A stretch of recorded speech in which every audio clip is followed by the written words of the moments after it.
Welcome students. Today, let us look into a very important conceptual and practical chapter which is probability, which you practically use in your day-to-day life. When you leave from home to when you go to school, what is the chances that you will reach on time? When you study a particular question and you see the same concept being asked in the past, what is the chance the similar concept will be tested? What is the chance your favorite football team will win the match? Well, all that looks into the past record of how the data has taken place and what is the chance of it taking place again. So let us look at this lecture to understand the concepts of probability. For now, let us recall what is probability and what concepts did we study in grade 11. So, probability is nothing else but chances.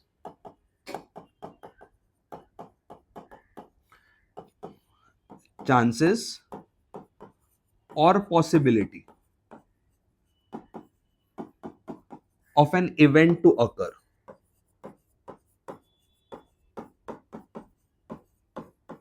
Well, what is an event? Event is a set of desirable output from all possible outputs.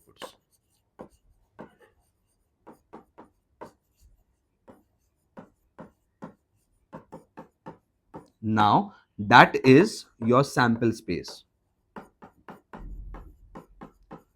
So, first and foremost, you define your sample space, that is S.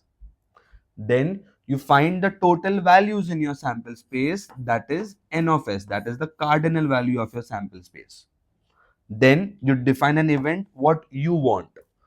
If that event happens, then it is in your favor. So we define the event A, and for that event we find the cardinal value of that event, that is N of A. And so your formula for probability of A taking place is, what did we say in grade 10? Favorable outcomes upon total number of outcomes.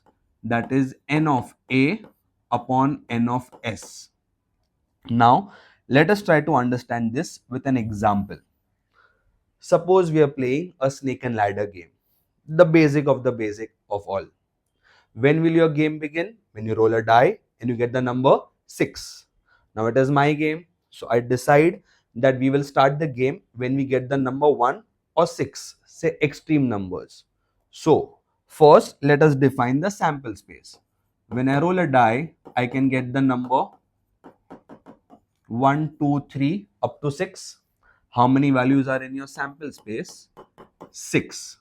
Now your desirable output is to get the number A, which is to get the number 1 or 6. How many values are in A? 2. So, do I say my probability of A is N of A upon N of S, which is 1 by 3. Now, suppose we define another event, say B. B is an event to get odd numbers. Odd numbers means you will get the number 1, 3 and 5. How many values are there in your set B? So N of B is 3 and hence your probability of B will be 3 upon 6. That is half. Now, if I put this properly in a Venn diagram, can I say my Venn diagram over here looks as, if this is my sample space, if I have defined the event A over here and I have defined the event B over here, so this part which is common in A and B, we call as A intersection B, which is there in A as well as in B. What values did we have in A? You had the number 1 and you had the number 6. What values did we have in B? We had the number 1, 3 and 5. That means the numbers 2 and 4 have come outside the two sets of A and B. That covers up your entire sample space. So what do I say from the diagram? Do I say A intersection B is the number 1 which is in A and B? When I will say and, I will use intersection. How many points are there in A and B? That is 1. And your probability of A and B is 1 upon 6. Now, what is the chance either A will happen or B will happen? When I say or, it will be either A or B. When you leave the house, your mom says you have to have either milk or fruit. Means you have two choices. You can have either milk or fruit, or you can have both. So you have two choices. But if your mom says you have to have milk and fruit, milk as well as fruit, it's one choice.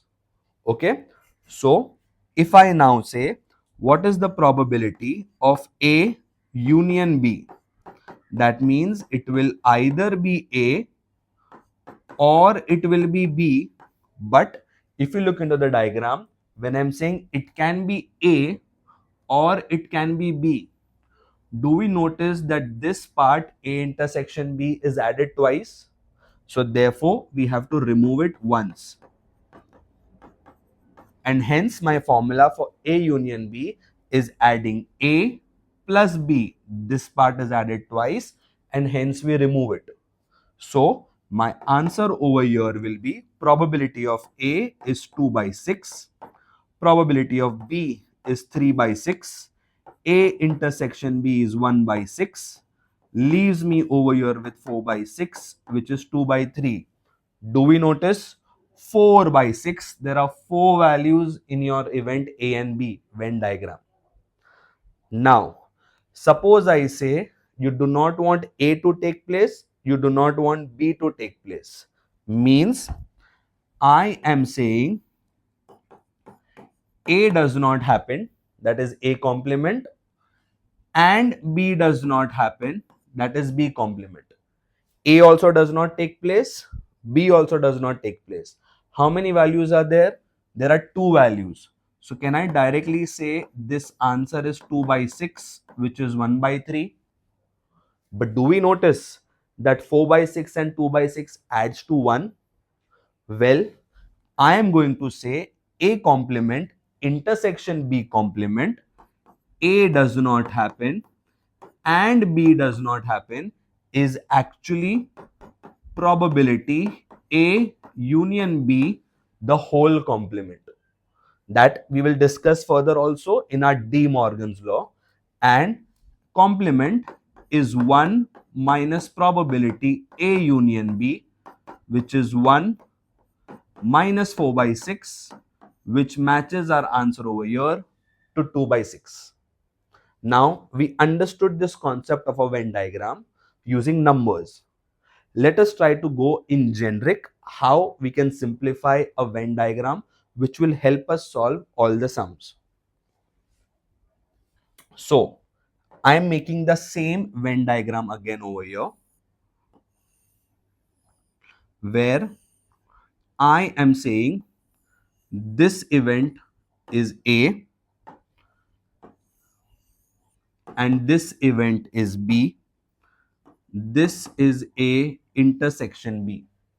So I repeat my part again. Probability of A union B, do we say, is A plus B. That means this part was added twice, and so I say probability A plus probability B minus probability A intersection B. This is our most common formula which we will use. Now let us look at complement. If I say A complement, will it be everything in your sample space except for A?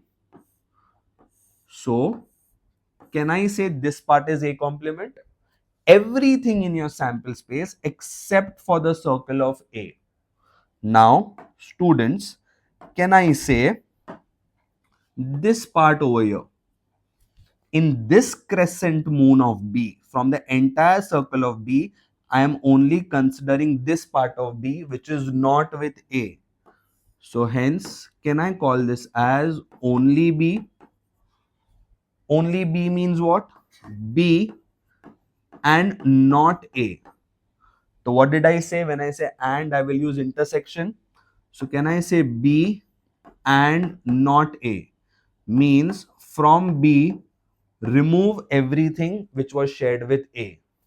Let's take a pause over here. You are sharing your room with your sibling. There are certain things which you own. This is my phone, this is my charger, this is my cupboard. Similarly, there are certain things which your sibling has. Okay, but can I say there are few things in common? The mirror is common, the AC is common, possibly the TV is common. Okay, so when you are going to leave the house and move for your further studies, will you take the AC and go that I also used it? No, you will take your belongings. So what is only B? Only B is what belongs only to B. That means from the entire circle of B, I will remove what was common.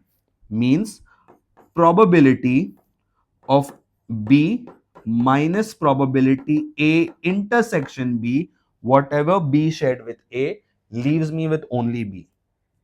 Similarly, I can also write it as from the entire union A union B, remove the full share of A, will now leave you with only B. Similarly, if I take B complement will be everything in your sample space except for B. So, can I say this part will be only A? Only A means A and not B. So, if I write it over here, will it be A and not B, B complement? From A, remove whatever was shared with B. So, if I use the same concept over here, can I say from the entire circle of A, remove whatever A shared with B? Or from the entire union, if I remove B, I'm left with only A. So now, can I look into this concept and say, if I want to get A union B, can I call it as only A, only B, and both? So hence, I write the second formula over here as probability of A union B is only A or else only B or else both A and B. Please note, here you had a minus. Here I have a plus because I am adding the three parts separately. So hence, I can write this formula over here as only A, that is A and not B, B and not A, or else both, which can also be written as from A remove B, from B remove A, or else have both. Please note, all these formulas are for A union B. What do I mean by A union B? Either A or B or both. So in your word problem, students, it can be asked to you as either A or B, or it will say at least one of A and B. If I use the phrase exactly one, exactly one means if it is A, it is not B. If it is B, it is not A. Means when I add the two crescent moons, it is exactly one. Now let us understand what happens to this formula when I have different cases. So I say if A and B are mutually exclusive. Now, what do I mean by exclusive? You go to a shop and the shop says, I have an exclusive collection of watches, or I have an exclusive collection of bags, means what is there in A is not in B. Exclusive collection. So, if A and B are mutually exclusive, that means if this part is A, this part is B, there is nothing in common between them. So mutually exclusive means A intersection B is a null set. That means your probability of A intersection B will be 0. Next, if I say A and B are exhaustive, you come home and you say, I am tired, I am exhausted, means all your energy is over. A and B are exhaustive means A and B together have used up the full sample space. They may have something in common. So, exhaustive means A union B is your sample space, and hence your probability of A union B is 1. If both happen together, if I say A and B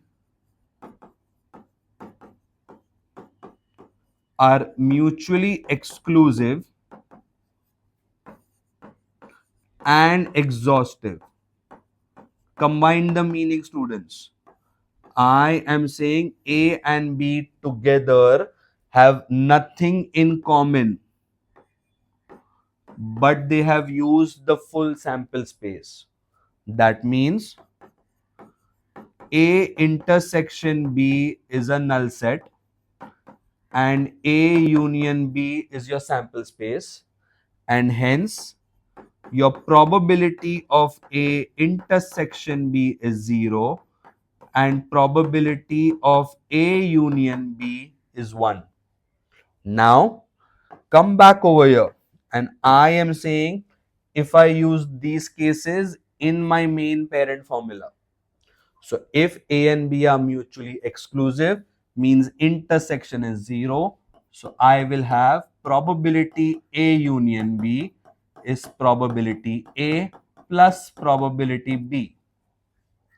If I say they are exhaustive, means A union B is 1. So 1 is equal to probability A plus probability B minus probability A intersection B. If I say they are mutually exclusive and exhaustive, means 1 is equal to probability A plus probability B.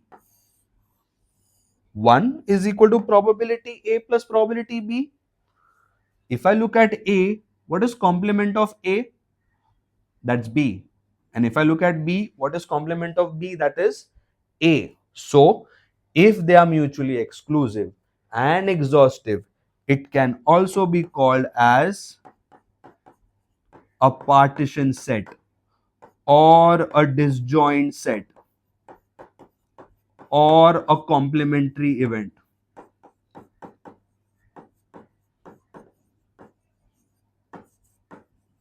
Please understand these phrases. You need to know these meanings so that you can put your data in a proper Venn diagram and get your answer. Now, one thing. If I say A and B are independent,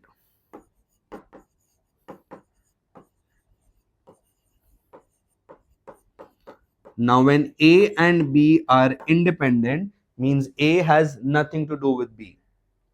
Independent, what is the probability that India will win the match and there will be no electricity in your building? Independent events, they have nothing to do with it. Okay, what is the probability that you are solving a sum and then your friend is also solving a sum and you'll get the answer correct? It is an independent event because you all are solving it separately. Let's take the basic part. You roll a die, you get the number 3. When I roll a die, What is the probability of me getting the number 3? Does it depend on your answer? No. That is independent. So, students solving a sum, people applying for interview, horses running a race. These are all typical examples of events being independent. So, if A and B are independent, then probability of A and B both taking place is individually A taking place and individually B taking place. So when we understand this concept, we can now solve the sums. Take a pause, understand, recall, and then look at the sums which I'm solving next.